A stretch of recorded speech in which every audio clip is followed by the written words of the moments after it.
Hi everyone, let's start. So thanks all for being here for this new session of our lecture in Nobel Prize in Economics at IP Paris. Today we will have a great team of speakers that are warmly thanked for having agreed to present the contribution of this year's laureates.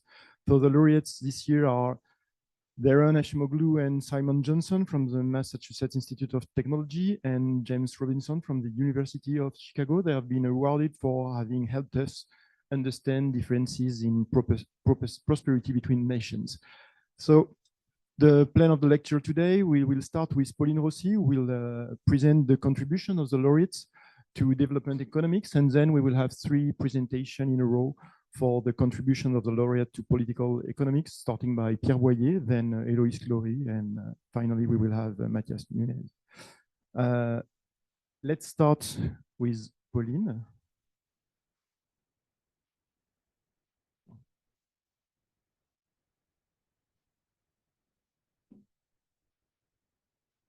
Thank you. So I'm going to talk about their contribution to the field of development economics. And so the starting point in development economics is that these very large differences in income per capita across countries today. So this is just to show you the magnitude of the gap. The richest country are approximately 30 times richer than the poorest country. And so, of course, the question is how to explain the magnitude of this gap. Why are some countries rich and others poor? Okay, so the most immediate answer to that question is that some countries are much richer than others because they have grown steadily over an extended period of time. But of course, the next question is, why is that? What causes a country to grow? What causes a country not to grow? And that's a central question in the discipline of economics, and certainly the central question in the field of development economics. So I'm quoting another laureate here, Robert Lucas, who says, once you start thinking about it, really it's hard to think about anything else. So the first way to start answering this question is to think about the correlates of economic growth. And we have a lot of models in economics that try to decompose growth into 3 components: capital, human capital or labor, and technology. But of course, these 3 components are only the proximate causes of economic growth and economic success. If they are so important, then the question becomes, why do some countries fail to improve their technologies, invest more in human capital, and accumulate more capital? So in other words, what are the fundamental causes of economic growth? And here you have 2 schools of thought, endowments and institutions. So endowments are going to be all the theories that are related to stuff external to humans, like poor land quality or a difficult climate that prevent agriculture to be very productive and prevent the accumulation of this initial surplus that is necessary to kickstart the modern economic growth. You also have all the theories about the disease burden that explain that tropical regions are poor because labor productivity is depressed by some diseases that only exist in these parts of the world. Now, on the other side, on the institution side, these are theories related to stuff that are determined by humans. So the rules of the games, the way economic production is organized. And these theories are going to think about which are the rules that are more or less favorable to economic growth. So weak states, corruption, restrictions of market forces, etc.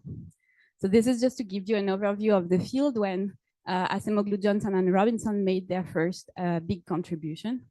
Which was in 2001 in the American Economic Review. That's a paper called The Colonial Origins of Comparative Development, an Empirical Investigation. So their starting point related to our central question in development are the huge differences in prosperity of former European colonies. So on the one hand, Australia, New Zealand, Canada, the US. On the other hand, many African and Asian countries. That's a question that many of us have asked ourselves. Why are these countries on such different trajectories, even though they all have been colonized by the Europeans at some point? And their hypothesis is that where Europeans settled en masse, settlers demanded inclusive institutions, such as property rights or rule of law, whereas in places where they did not settle, colonizers set up extractive institutions such as forced labor, concessions, and indirect rule.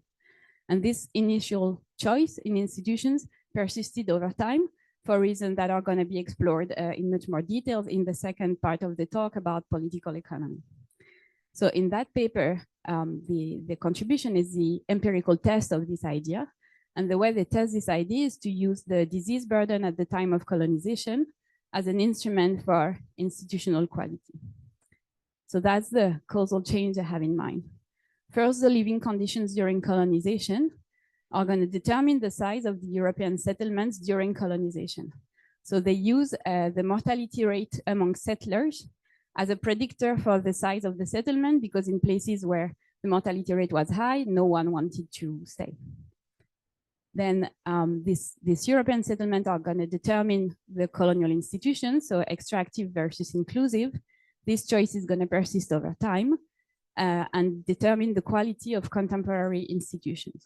So they are interested in the effect of 5 and 6, so the effect of contemporary institutions on economic prosperity, and they're going to instrument 5 by 1, the living conditions during colonization. So this is their main result. They show that higher settler mortality in colonial times in a cross-section of countries is negatively correlated with the quality of institutions today, proxied by the level of protection against expropriation. So this is their first stage. And then the reduced form, they show that this is also related to lower GDP per capita today. So the way they interpret these results is to say that, well, institutions matter. Now, this paper has been commented a lot, and there are two main alternative interpretations for these results. The first one is this institutions or is this human capital? So the point is to say that the settlers not only demanded different institutions, but also brought themselves, brought their knowledge, brought their culture. And so it's very difficult to disentangle which component is in fact the one driving the economic performance later. And so they wrote a response in 2014 related to this point. And then the second alternative interpretation was to say, well, is it institution or is it in fact endowments? Because the disease burden at the time of colonization is correlated with the disease burden today.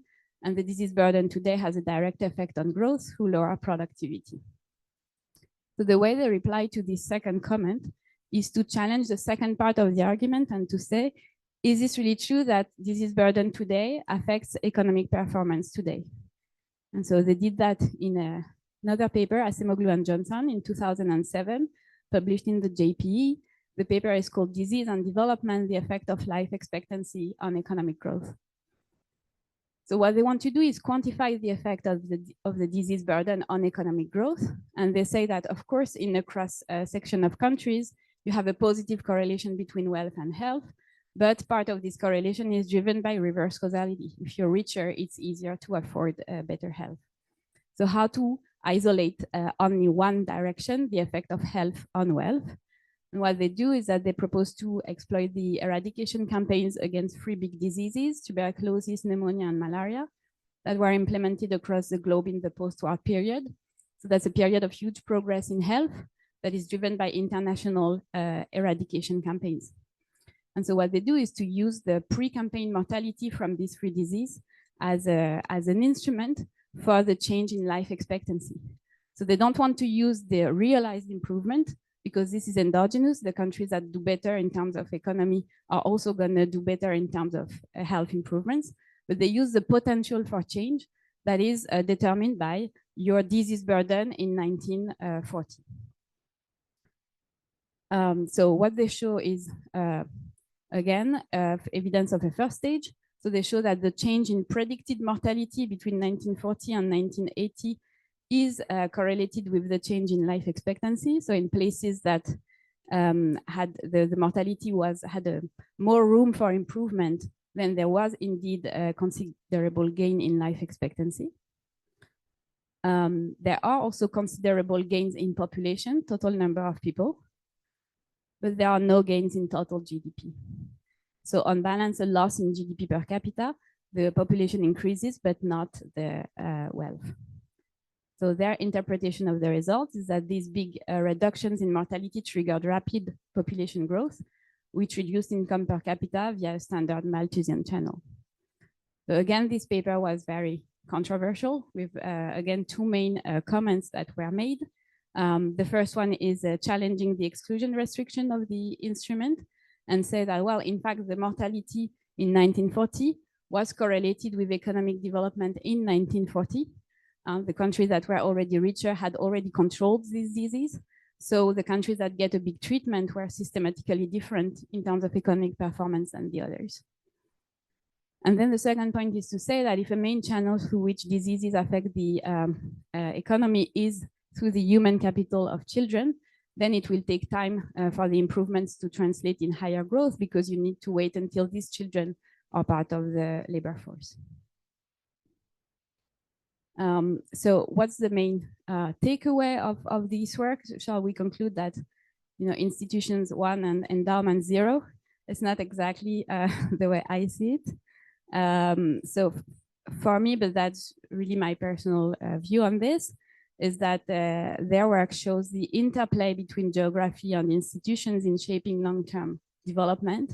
So geography can be one determinant among many others of institutions, and institutions can be one channel among many others through which the disease burden affect economic growth. But so my personal takeaway is to go beyond this divide between geography and institutions and to understand that they interact. So the biggest contribution, I think, to the field is that they really paved the way for a huge body of applied work on historical roots of comparative development, showing that institutions matter. So for those who are interested, I've listed 3 important reviews here that review all this work by Nunn, Michalopoulos, Papaioannou, and Vot. And now I'm going to give you 2 examples of these more recent works. One is a job market paper of Marcela Alsan, and the second one is a current research that I'm doing with Pascaline Dupas, Camille Falaisan, and Marie-Christelle Mabeux. So the paper by Alsan argues that the presence of the tsetse fly had a long-term effect on development through pre-colonial institutions. So in her paper, she's not looking at the whole world now, she's only focusing on Africa, and she's looking at a source of variation that is much more granular, and that allows her to compare places within a country and not compare countries. So her main variable of interest is the suitability index of the tsetse fly, so the environmental conditions that allow this fly to survive. And so the tsetse fly is unique to the African continent. It transmits a parasite harmful to humans and lethal to livestock. And so in places where this fly live, you cannot use domesticated animals in transport and in agriculture. And so this inhibits the adoption of animal-powered technologies. Why is it important? It's because it's one of the hypotheses in the history literature to explain why slavery was adopted by some African societies and not by others. So here I'm not talking about the slave trade between Africa and the Americas. I'm talking about indigenous slavery that was adopted before colonization by some of the societies. And so what she does in that paper is providing empirical support for the idea that in places where you have this fly and you cannot use animals, then it creates incentives for the elite to put in place extractive institutions because they need labor to do these painful activities. And then she explained that these extractive institutions prevent investments in human capital, and that's why it's detrimental to growth in the long run. So that's one example. The other example is this work that we are doing now to try to estimate the long-term impacts of forced labor migration in West Africa by using the temporary partition of Burkina Faso into 3 zones with different intensities of labor force, of forced labor migration. So that's colonial Burkina Faso. In 1932, the colony was dismantled, and the part in red here was allocated to Côte d'Ivoire, which is here in the south. And many men were temporarily sent to Côte d'Ivoire for some years to work in the plantations. The part in gray was allocated to Niger, which is here in the east, and nothing really happened. So what we can do is that since in 1947, the colony was reunified again and then became independent, we can use this border here as a spatial regression discontinuity design to compare the villages that are just here on the red side and the villages that are just here on the gray side. And since this border no longer exists, no longer represent anything in the country today, if there is a discontinuity, it has to be related to something that happened during the partition. And so what we find is that today on the side that was historically exposed to forced labor migration, there is more temporary male migration to Côte d'Ivoire and more remittances in these villages. So migration persisted. It was in a forced form during colonization, and then it switched to a voluntary migration after independence because the employers in the Côte d'Ivoire side raised the wages and improved the working conditions to keep attracting the workers. In these villages, we find evidence of a slow start of a structural transformation in the villages of origin. People rely less on subsistence farming, there is less child labor, and there is lower fertility. But there is no effect on human capital and no effect on physical capital, contrary to what has been found in contexts where migration started without coercion. So what we think we learned from this specific historical experiment is three things. The first one is that a key condition for persistence in this context is a sustained demand for labor at destination. So if the employers in Côte d'Ivoire did not keep attracting workers after independence, we would probably not see any long-term effect later on. The second point is that initial conditions seem to matter because this migration movement that started with coercion are very low skill, and they seem to have trapped communities in very low return migratory movements compared to other movements that started without this coercion. And the final lesson is that a key driver of fertility seems to be need for child labor, because when villagers rely less on subsistence farming and more on remittances for food, they report lower need for child labor, lower desired fertility, and they have fewer kids in the end. So these two examples was just to show you that Acemoglu, Johnson, and Robinson really inspired all sorts of identification strategies that were later used to empirically study the long-term effect of institutions on economic development. And so now Pierre is going to discuss much more in detail the theoretical aspects.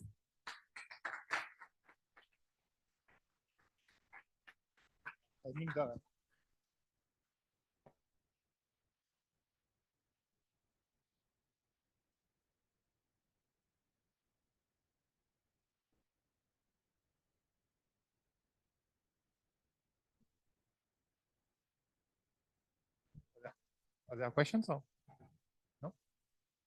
Okay. Okay, so thank you for organizing this event. So let's jump into political economy.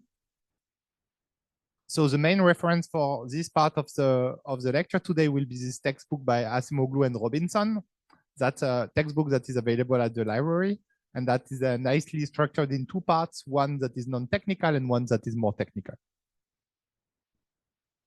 We actually also recommend two popular books by Acemoglu and Robinson that are really nice to read, and that covers a lot of the material that is actually in their research paper.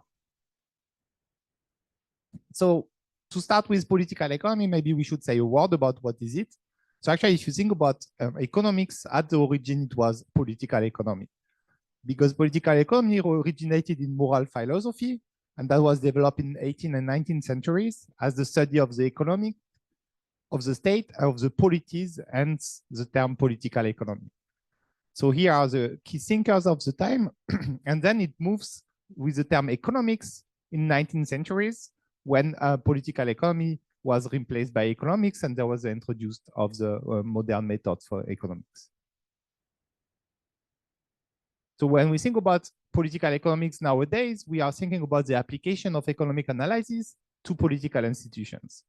So this is the study of political institutions with the methods for analysis of behavior developed in economics. And if we think about the last 40 years of research in political economics, people have tried to explain observed variation in economic policies over time, place, and institutions. And when we think about political economics, usually we are thinking about key actors such as voters, candidates, legislature, political parties, interest groups. Another way to think about political economics is to think about this map. So actually you have two blocks, you have the markets and the political institutions. So think about yourself as economic agents. So when you are on the market, this is the market side. So you are taking economic decisions. So you are deciding how much to save, how much to work, where to study. All of this would be market decisions that you are taking. And you have preferences and you have behavioral responses over this one. Now, every 4 or 5 years, you are also taking actions about political institutions that could be, for instance, vote in the presidential elections. Of course, these market conditions have implications for your choice about political institutions, but also the choice about political institutions will feed back into the market. So think about us deciding about tax rates. Once we decide about tax rates, then this has implications on our labor supply policy, our investment strategies, etc. So actually these feedback loops, now I think what political economy is doing is actually we are going to do these two steps. One step where you are economic agents, you are taking your economic decisions, and one step in which you are going to take your political decisions. The key difference in the literature between what is called public economics and what is called political economics is that in the public economic setup, these decisions about economic policies are taken by social welfare benevolent governments, right? So governments that are actually maximizing some form of aggregation of the preferences in the society. Whether in political economics, we are thinking about the agents taking choices here are driven by constraints and incentives. So if we think about, for instance, vote about tax policies, then the result of this vote, if it's a majority vote, will decide about what economics policies we are doing. And that's not necessarily the choice of the welfare of the society, but maybe a fraction of these agents in the society. So when we are thinking about political economy, we are thinking about potential conflicts. So here I just laid 3 layers of conflicts that actually studied in the literature. One that is a conflict among individuals or citizens. So if we think about redistributive policies, if we think about taxes, there are people with more or less income, and that could be a choice of conflict in the society. So that's what we would call redistributive politics. Then there are also conflicts between the citizens, the individuals, and the politicians, right? So this is in a setup where maybe the people that take power, they have rents, they have corruptions, and basically there is a conflict between the society and the people that are taking the decisions. Finally, you also have conflicts among politicians. This is a situation where, I mean, some of them want to be elected, so they are against others, so they have different proposals and they are sharing rents differently. So in this approach, we are using economic models.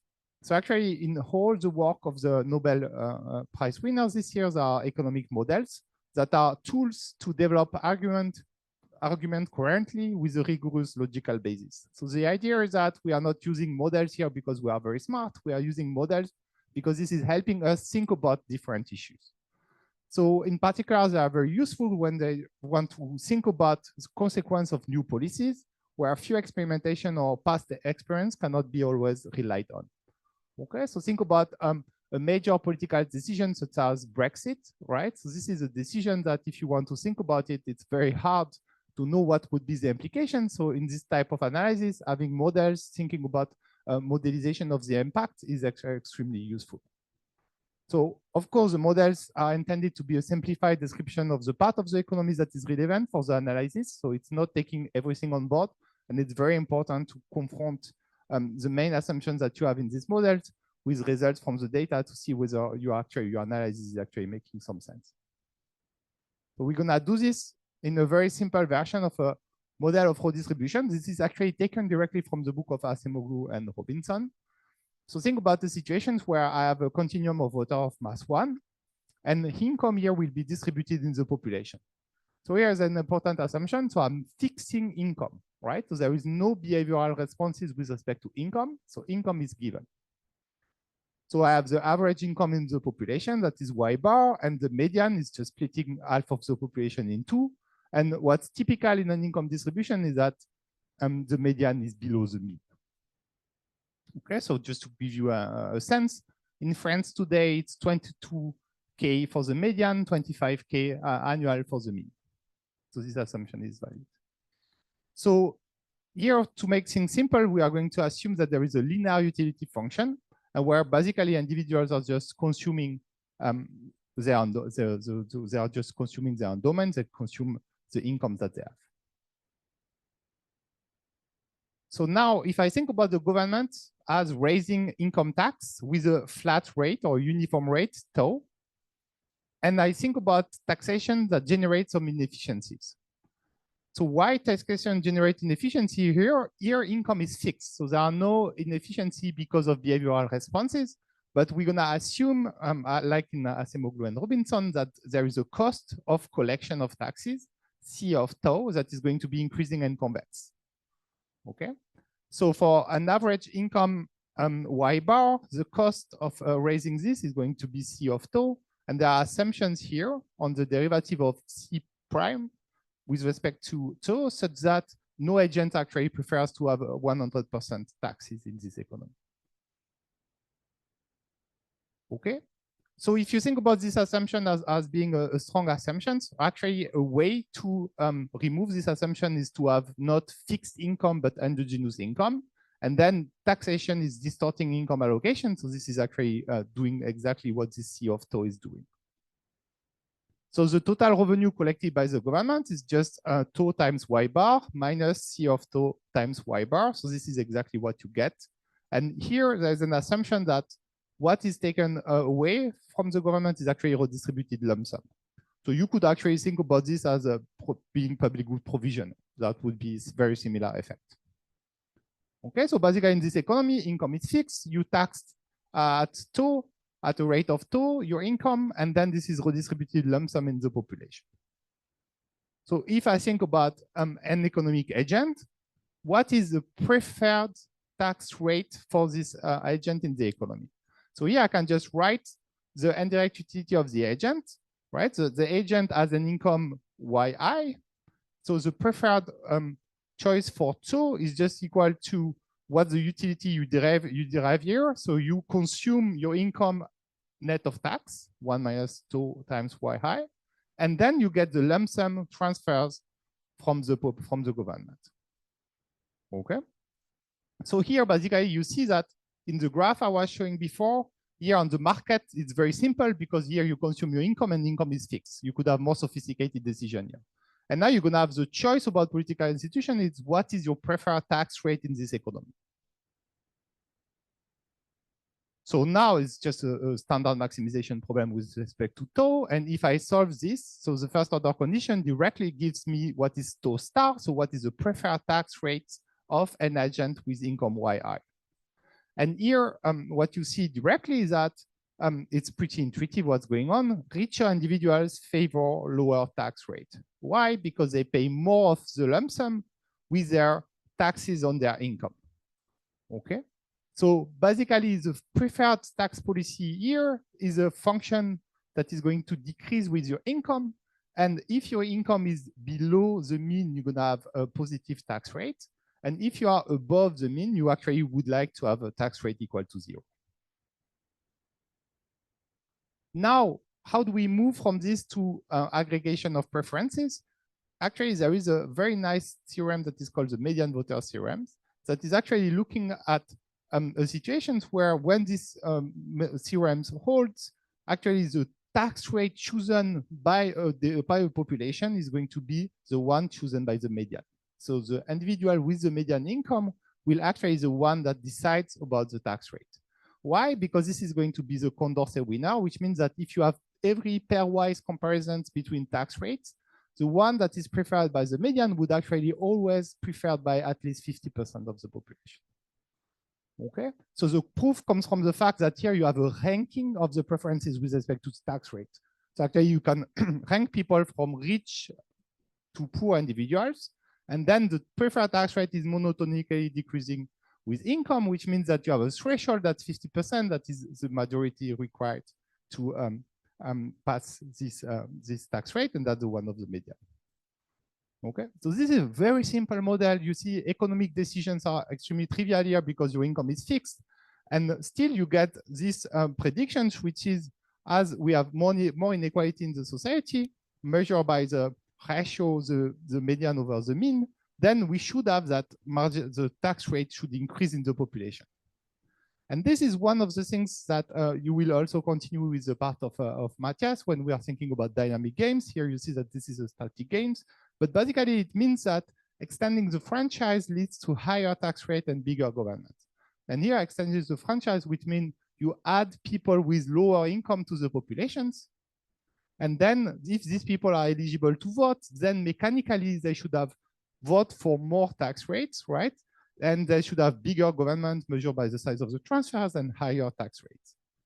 So which would mean that democracy is expected to increase redistribution and decrease inequality. So Acemoglu, Naidu, Restrepo, and Robinson are surveying all the literature, empirical literature on this type of research papers. And initially, what they found is that the exploratory power of this framework is limited because democracy actually does not lead to uniform decline in post-tax inequality, but can result in changes in fiscal redistribution and economic structures that have ambiguous effect on inequality. So this prediction that as you move from a society without democracy to a larger population voting and full democracy, that you have more distribution and bigger governments is not actually holding in the data.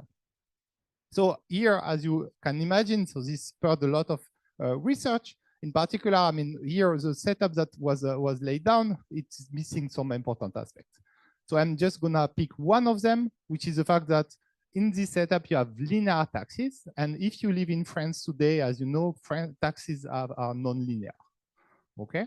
So I'm gonna show you some work that we did with Felix Birboer and Andreas Special, published in the American Economic Review in 2021. So first, just to motivate that actually it's important to look at non-linear taxes. Actually, if you think about major transformation of tax systems occurring in the last decades, it's very hard to reconcile them from the simple framework that we saw above.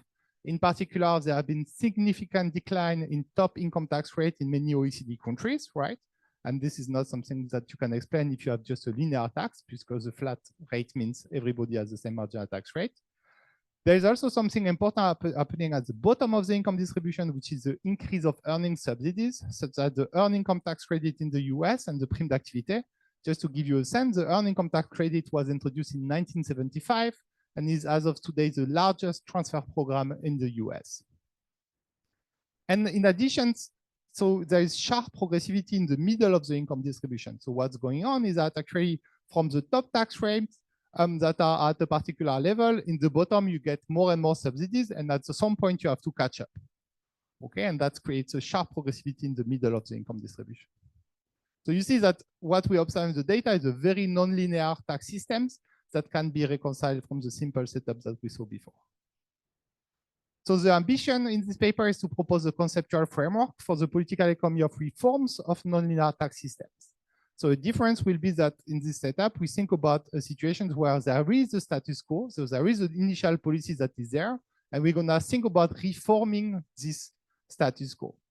And this paper characterizes tax reforms that are politically feasible, which means that they are preferred by a majority of voters. So here I give some references that are non-technical if you want to have a look. So the main results from this paper is that there is an important assumption that will be useful. It's called monotonicity of reforms. So what are monotonic reforms? Tax cut or tax raise that are monotonic function of income, which means that if the initial situation is T0, right? So that the initial taxes that people pay, and the new tax system is T1, we want this difference to be monotonic with income. And what we show in this paper is that for any nonlinear tax systems, a monotonic tax reform is preferred by a majority if and only if it's preferred by the voter with median income. So basically what this is saying is that I start from a situation where the world is very nonlinear, but if the type of reforms that I'm doing are monotonic with income, then I can assess what's the feasibility of it by just looking at the median income exactly as we saw before. So as you see here, what the key assumption is, I mean, is it true in practice that reforms are monotonic? So then we go to an empirical analysis of tax reforms. So first we look at statutory tax rate in OECD countries for more than 900 reforms, and the vast majority, more than 80% of these reforms are actually monotonic. And then we move to US tax systems, because initially here we look at statutory tax rate. So statutory tax rate is what you see when you go to impôts.gouv.fr in France, right? This is what you see from the normal schedule. But then there could be loopholes, exceptions, tax deductions because you have kids, because you have childcare duties. And all of this means that it's more complicated. And if you really want to know exactly how much people pay, then you need this micro tax data and this micro simulation model. And what we show in this setup, first, that reforms are actually monotonic, so the theory makes sense. And then we actually also get that the median voters theorem holds in the data, which means that when 50% of the US population is in favor of the reforms, then actually the median is also in favor of the reforms. And we also get that there is a sharp increase of tax rate around median income. So in the last 1 or 2 minutes that I have, let me show you just for France. So this is for statutory tax rate. So actually for France, we can look at the whole history of tax reforms. So the US modern income tax was introduced in 1914, but then there was postponed for 1 year. And then it was initially on the income of 1915, but paid in 1916. So that's why it's a start. So there is 100 years here, I stopped to 2016. And actually you see that the vast majority of the reforms are actually monotonic. So now on the 12 that are non-monotonic, you may wonder what are these non-monotonic reforms? Some of them have a very monotonic flavor. So let me show you one example. So this is actually the reform that was implemented by the Front Populaire. Okay. And why it's, you see, it's not very non-monotonic. There is a sawtooth pattern, right? So it looks very non-monotonic. But actually, the idea was the richer you are, the higher your income, the more taxes you pay, right? And why it was this sawtooth pattern? Because it was a period, actually the only period in French history where they moved from a schedule in marginal tax rate to a schedule in average tax rate. And that creates these changes. So now if I look at recent reforms, so actually on the left-hand side, you see that this reform was the one done by a Hollande president.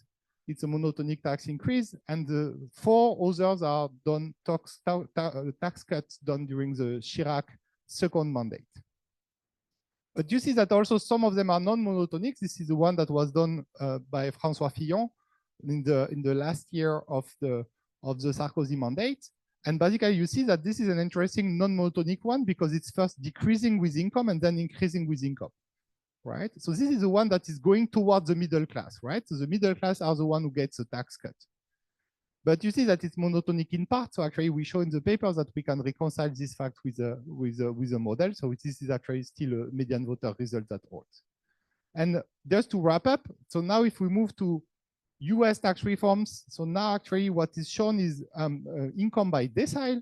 And basically, you see that here I have some US major reforms. So let me just point to some of them. So these are the Reagan tax cut. This is the Trump tax cut. These are the Bush Jr. tax cut. And basically, you see the idea that on the y-axis, you have the T1 minus T0. So this is the tax liability. And you see that the dot are the deciles. So the richer you are, the bigger the cut, right? So this is the case for all of these reforms and they are monotonic. So you see that you have also other reforms that are monotonic or at least part monotonic. These are the ones done by Bush Senior, Clinton, and Obama, where you see that basically the last decile was the one that was the most hit by the reform. Okay. So these are the things I will stop on this. So basically, just to point out that from this simple model, actually, you can enrich it in several dimensions. And once you can enrich it, you can start thinking about actually what happens in modern tax systems through the lens of this setup. And the way you look at this data is actually through the lens of the model that you can develop. And this was really fruitful for work. So, and now I hand over to Héloïse.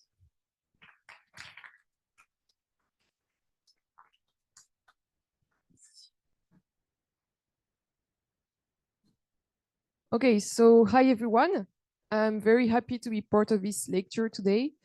And in this part, I will tell you about more recent contributions from Acemoglu, Jensen, and Robinson's to political economy with a focus on their theory of the narrow corridor, which is a theory of how inclusive institutions emerge.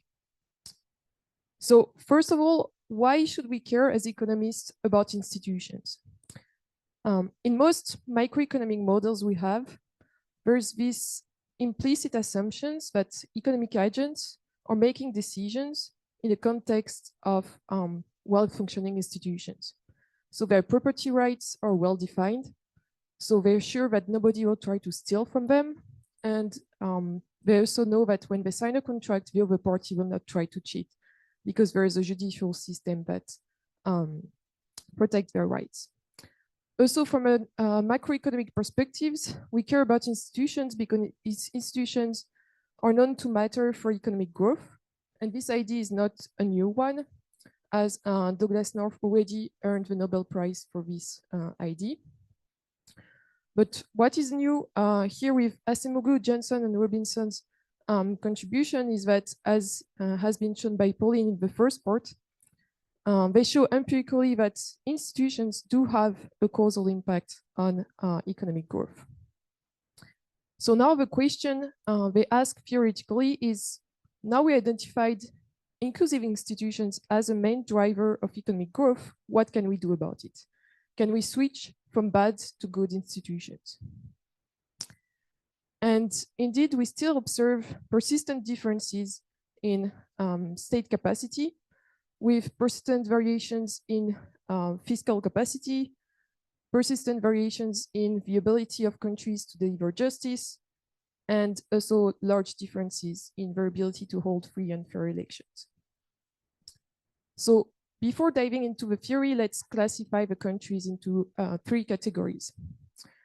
We have first countries that we can call weak states, or which we sometimes call the paper leviathan, which are countries with malfunctioning institutions, which implies a lot of corruption and lots of uncertainty, which makes it difficult to make any investment decisions.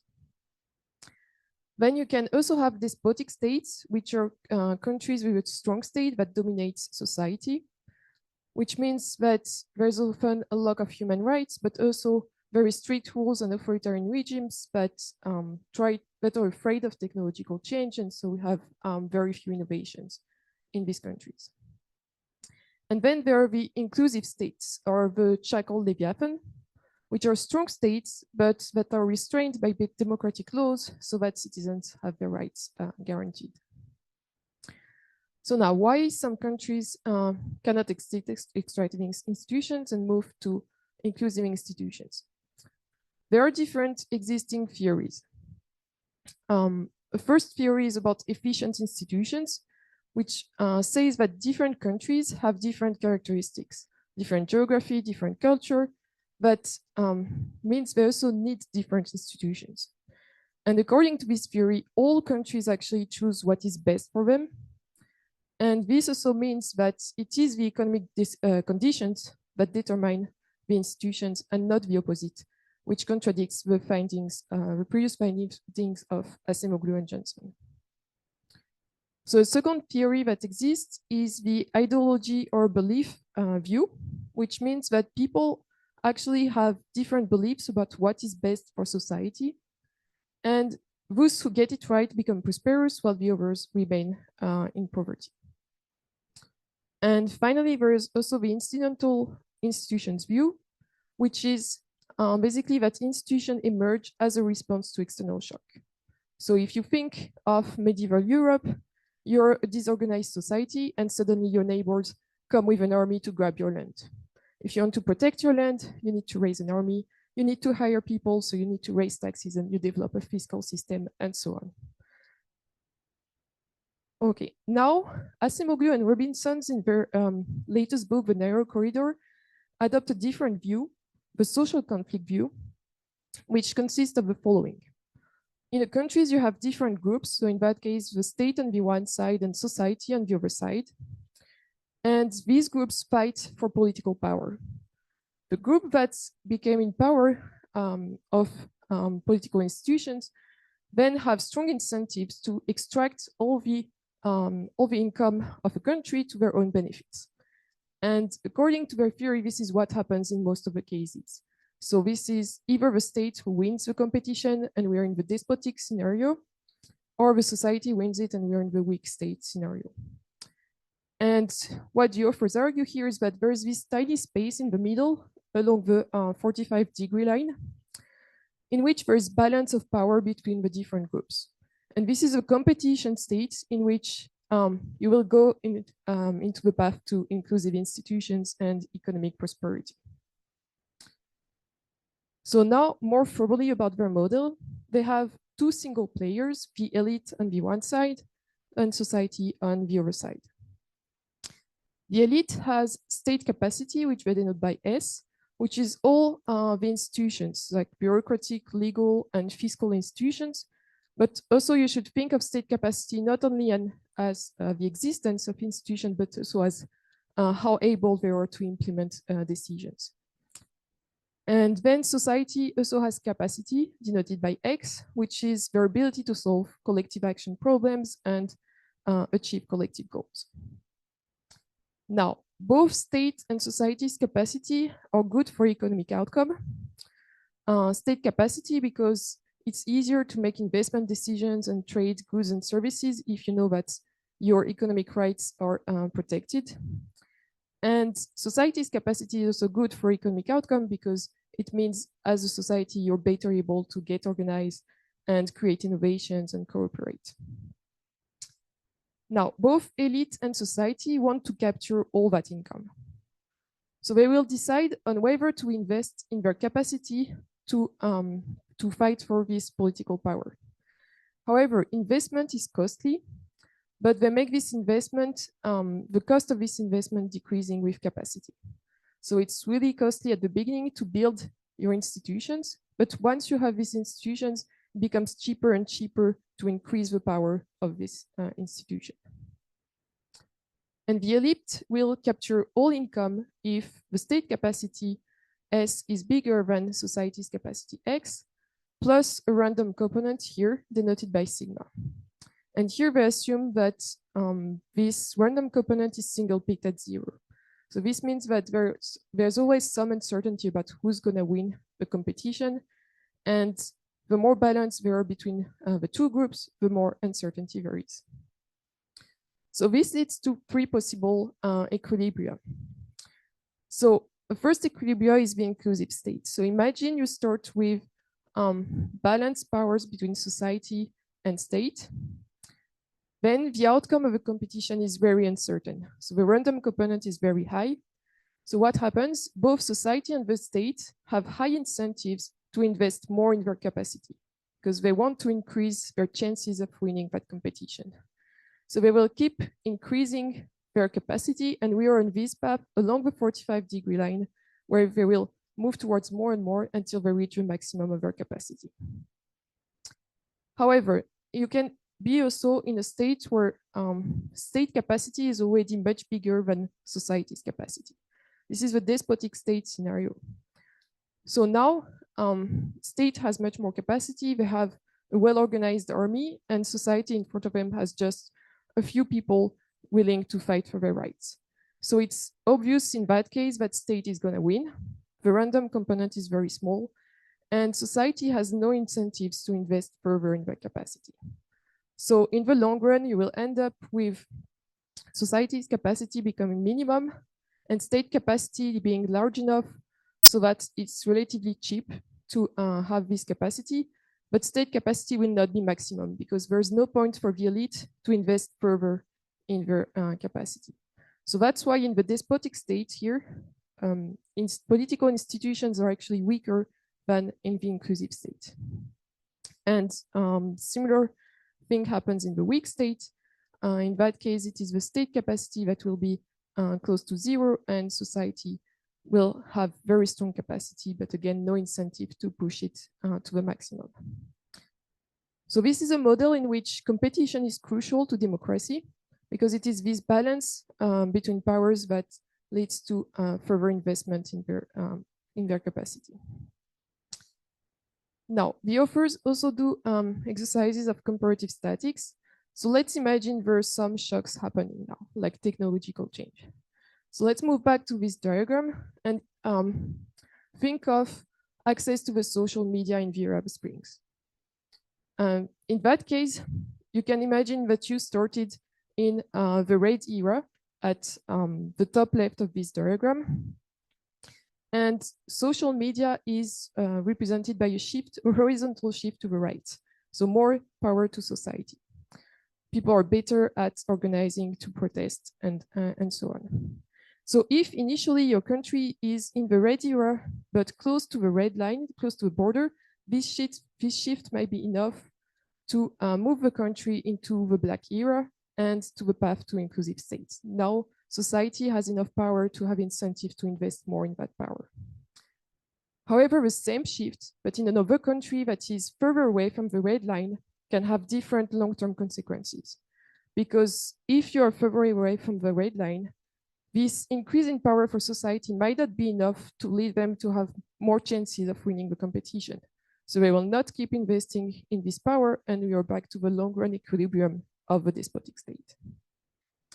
And this is one reason why some people were found this theory quite pessimistic, because initial conditions are crucial to determine the long-term equilibrium of institutions. So there's actually very little we can do to change these institutions.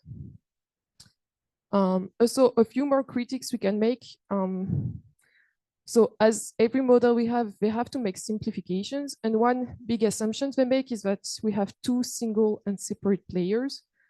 So are these players really single, especially when we think about polarization of both society and the elite? And also, are they really separate, given that state and society often need to complement each other when making policies more efficient?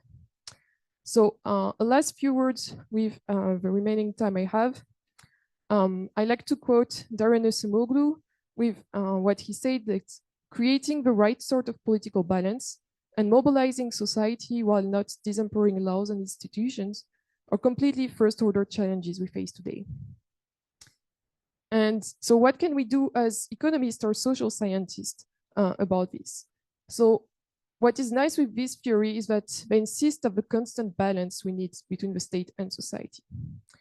And as social scientists, we've always thought about how to create society capacity. And again, Elinor Ostrom already earned the Nobel Prize for working on how to create cooperative tools and how to solve collective action problems. And we can still work on it, and we can especially work on what is the impact of technological change nowadays on society's capacity. I already mentioned the impact of social media. This has been studied already by many scholars, like how they helped as a coordination device in the Arab Spring or the Gilets Jaunes movement in France.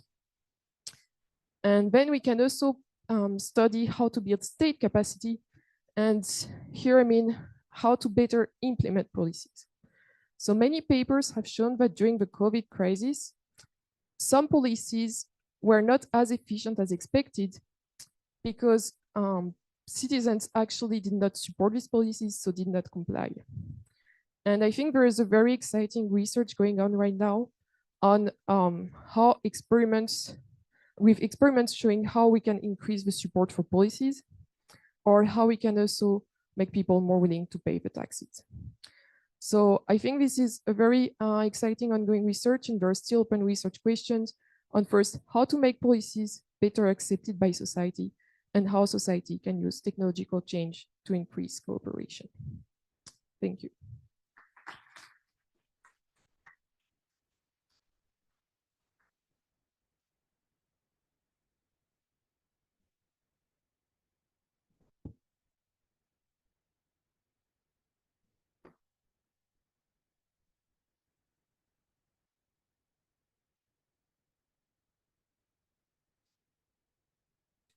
Okay, so thanks everyone for attending this special talk, and thanks Bertrand for the organization. So after the great presentations of Pauline, Pierre, and Héloïse, it's my pleasure to talk and conclude this review of the talks of Acemoglu, Johnson, and Robinson. So I have decided to talk about political regime transitions and the extension of the franchise, as Pierre briefly mentioned. So when you think about political regime transitions, I think it's unavoidable to think a bit about what is a democracy.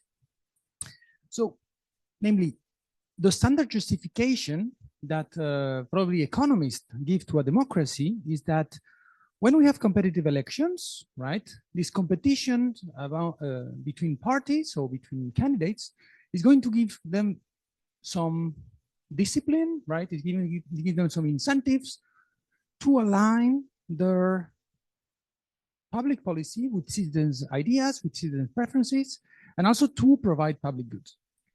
So it can be thought that the democracy is a solution of a principal agent problem with multiple principals, that would be the citizens, and a single agent, the ruler.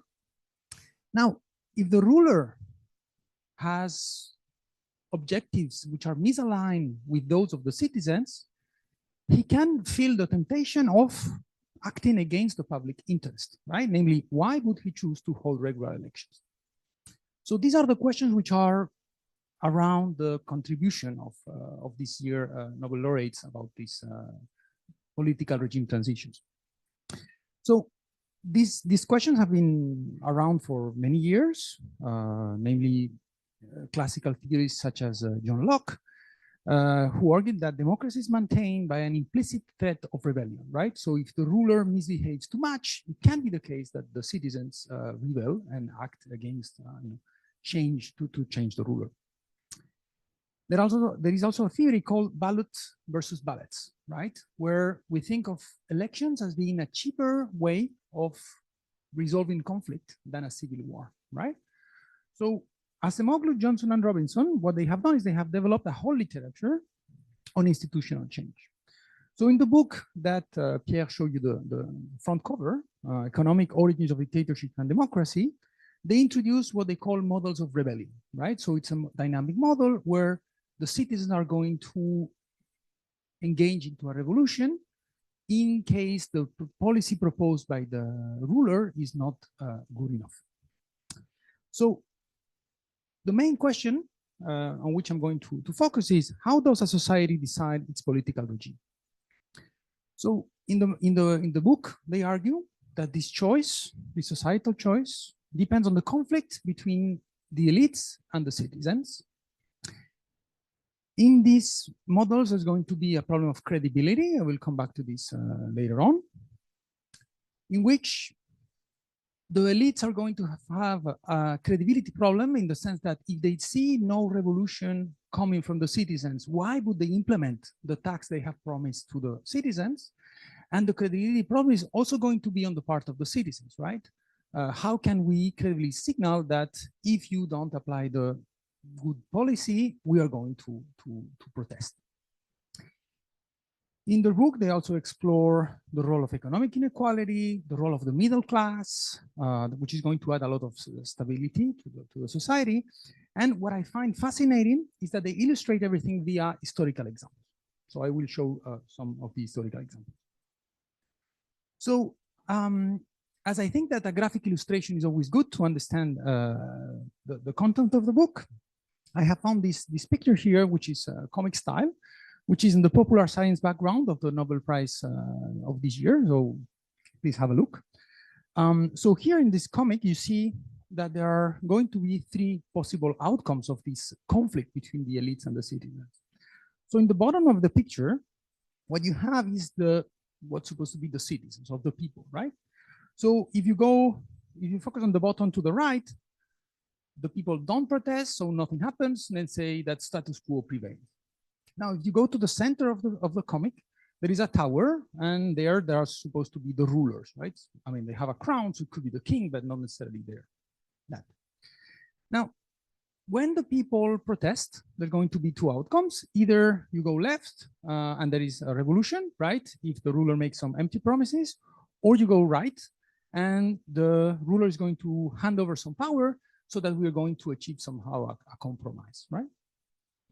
Still, the theory is non-deterministic in the sense that it's not going to show that democracy always occurs as the outcome of this conflict. Is more trying to understand parameters of the model under which each of these outcomes are going to occur. So on the historical examples, the historical examples that they present illustrate the different paths, right, that you could have in the comic.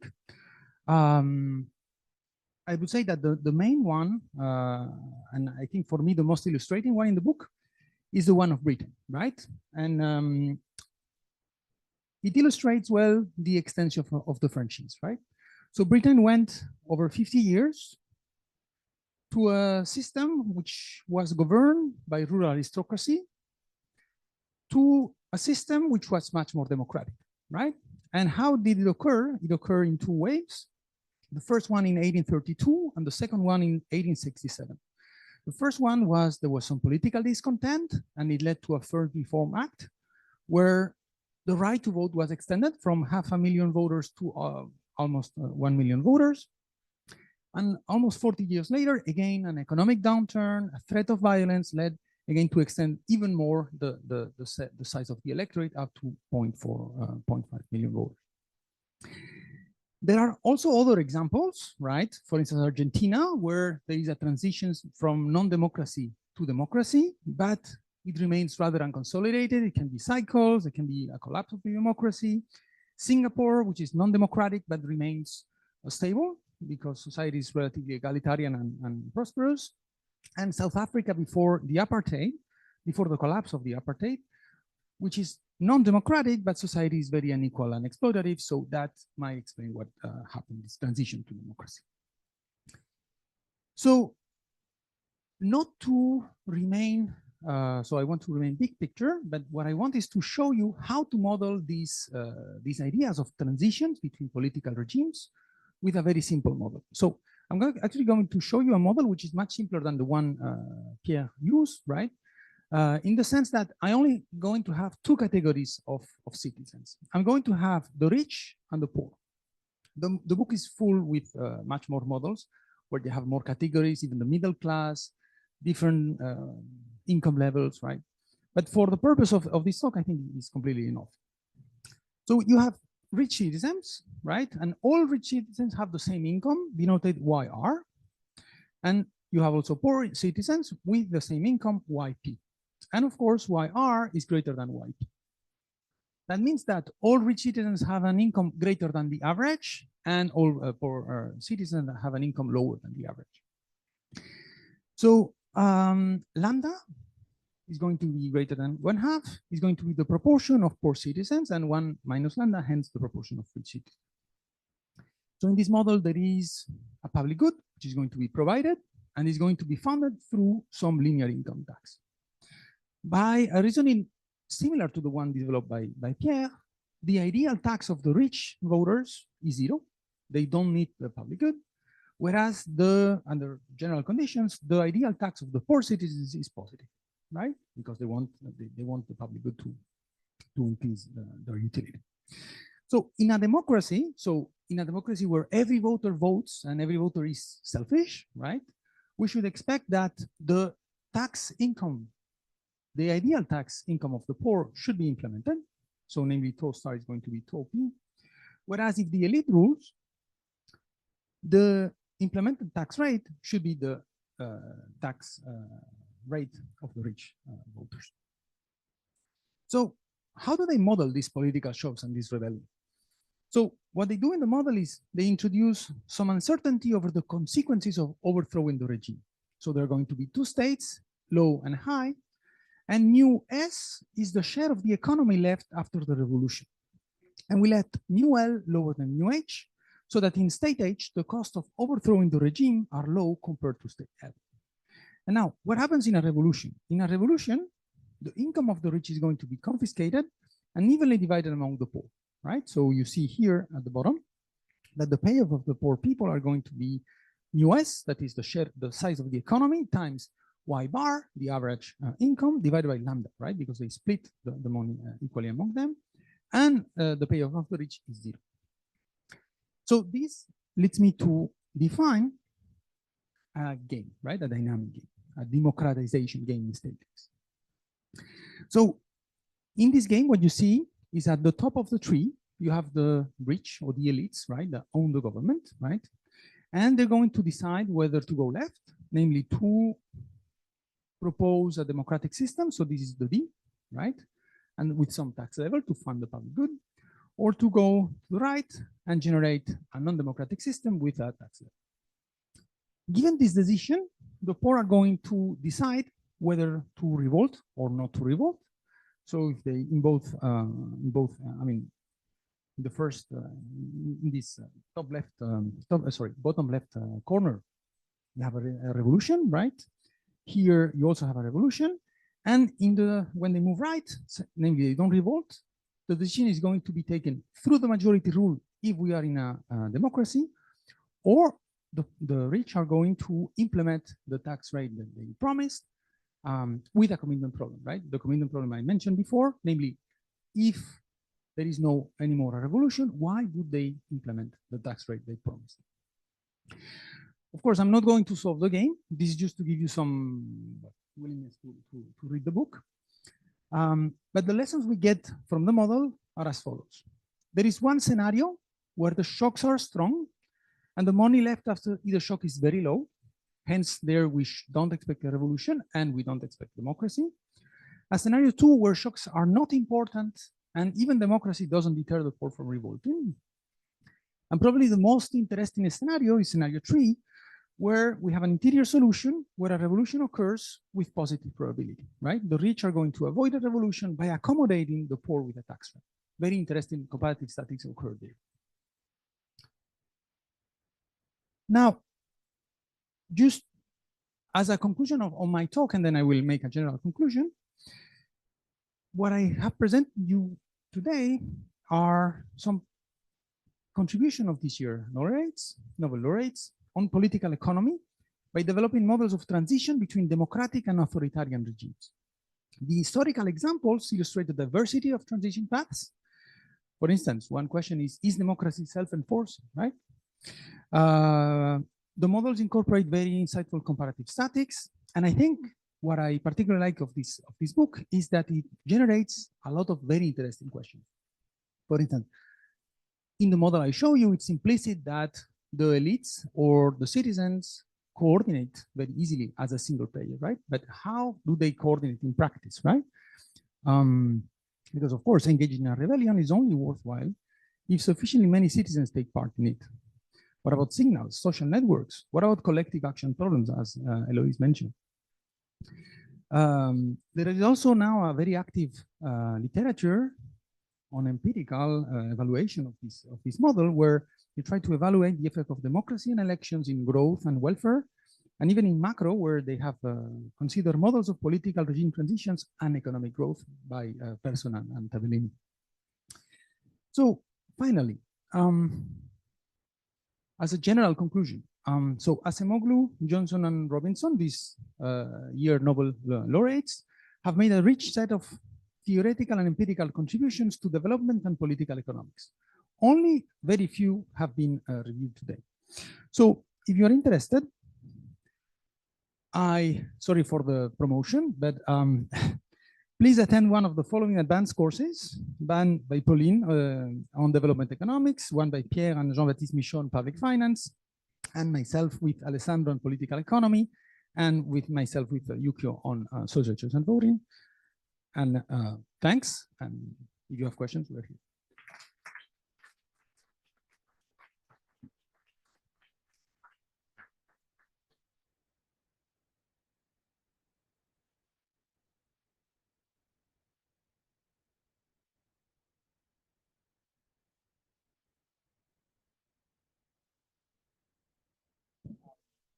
If I have to be the end to answer, I think they're both, they do both contributions, right? They do contributions in both theory and in empirics, right?